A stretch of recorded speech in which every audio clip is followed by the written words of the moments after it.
Employment हाँ, creation हमेशा से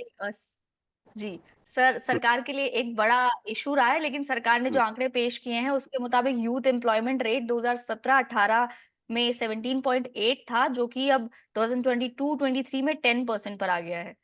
तो आपको क्या लगता है, यूथ आपका क्या अनएम्प्लॉयमेंट। अनुमान है इस पे और क्या कर सकती है सरकार? हाँ, इस पे बहुत ध्यान देना चाहिए। मेरे ख़्याल में दिस इज़ अ ये जो समस्या है, ये बहुत बड़ा समस्या है कि एम्प्लॉयमेंट जनरेशन नहीं हो रहा है और मैंने हुँ, इस पे चर्चा बहुत किया है और अगर आप 2005 से देखें, 2005 साल से अब तक average annual growth in employment is around 1%, उससे भी कम, एक हर साल 1% से भी कम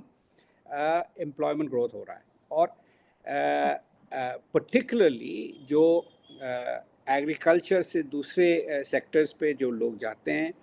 उन सब सेक्टर्स में ज़्यादा एम्प्लॉयमेंट या जॉब क्रिएशन की बहुत ज़रूरी है और मेरे ख्याल में इस पे द जो सबसे ज़्यादा जो द मोस्ट इम्पॉर्टेंट फैक्टर है इज़ कि हमारे जो लेबर इंटेंसिव मैन्युफैक्चरिंग उस पे ध्यान देना चाहिए और उसके लिए अगर इंसेंटिव दिया जाए इस बजट में तो मैं बहुत खुशी होऊंगा क्योंकि labour intensive manufacturing is really the only path to creating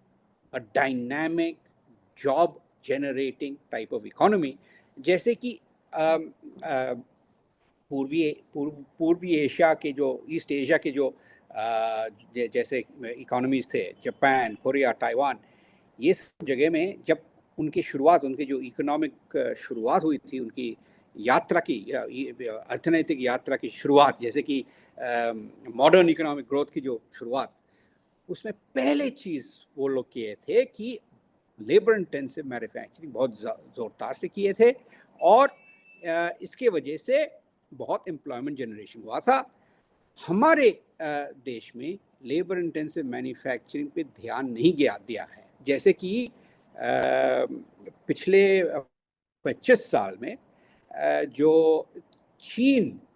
चीन में जितने जो जॉब क्रिएशन हुआ है सब वहाँ ही हुआ है जैसे कि आप देखें कि टेक्सटाइल्स गारमेंट जैसे कपड़ों की उद्योग सब वहाँ ही हुआ है चाइना में हुआ है और जो नए देशों जो पिछले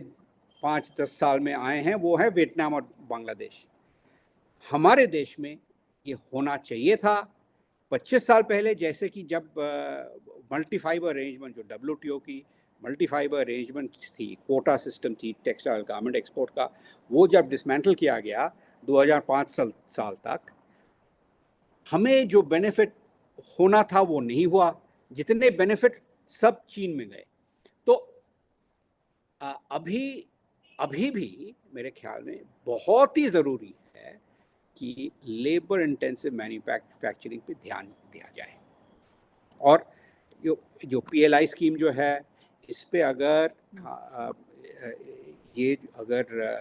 टेक्सटाइल्स गारमेंट्स शूज़ टॉयज़ जूते खिलौना ये सब चीज़ों में अगर इसके उद्योग में अगर पीएलआई या दूसरे इंसेंटिव दिया जाए तो बहुत अच्छा होगा देश के लिए और एम्प्लॉयमेंट जनरेशन क्रिएट होगा